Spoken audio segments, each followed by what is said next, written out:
Hello guys, welcome to our channel flavours. আজকে আমি আপনাদের তৈরি করে দেখাবো কুচু চিংড়ির বড়ার রেসিপি। তো চলুন দেখা যাক কুচু চিংড়ির বড়া বানাতে আমাদের কি কি উপকরণ লাগছে। তো কুচু চিংড়ির বড়া বানাতে এখানে প্রথমেই আমাদের লাগছে ছোট ছোট চিংড়ি মাছ, লাগছে বেসন, চালের গুঁড়ো, কচুনো পেঁয়াজ, অল্প একটু কাঁচা লঙ্কা, হলুদ, লবণ, আর লাগছে রসুন, শুকনো লঙ্কা বাটা। এখানে আমরা রসুন আর শুকনো লঙ্কাটাকে তেলে ভেজে তারপর বেটে নিয়েছি।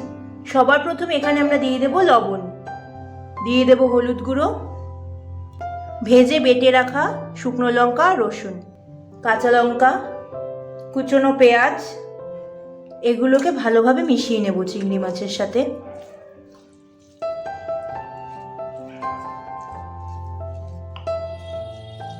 দিয়ে দেবো 1 চামচ চালের গুঁড়ো, বেসন, সব কিছুকে আবারও ভালোভাবে মিশিয়ে নেব।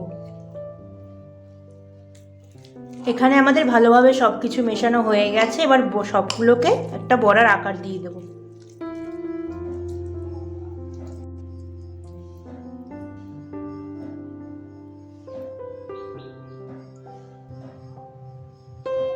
এখানে আমাদের প্রত্যেকটা বড়ার আকারে তৈরি হয়ে গেছে। এবার পরবর্তী স্টেপ দেখাবো।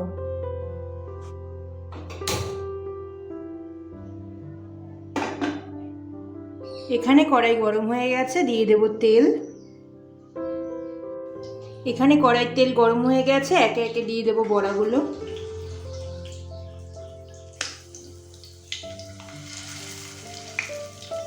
বড়াগুলো এক পিঠ লাল করে ভাজা হয়ে গেলে আরেক পিঠ এইভাবে উল্টে পাল্টে ভেজে নেব।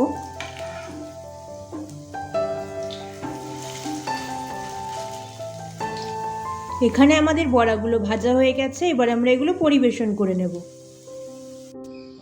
ব্যাস তৈরি হয়ে গেল আমাদের আজকের রেসিপি কুচু চিংড়ির বড়া। তো আমার এই রেসিপিটা যদি আপনাদের ভালো লেগে থাকে তাহলে অবশ্যই like, comment, share and subscribe করে দেবেন। তো আজকের মতো ভিডিওটা এখানেই শেষ করছি। দেখা হবে আগামীকাল নতুন পর্বে নতুন আরেকটা রেসিপি নিয়ে।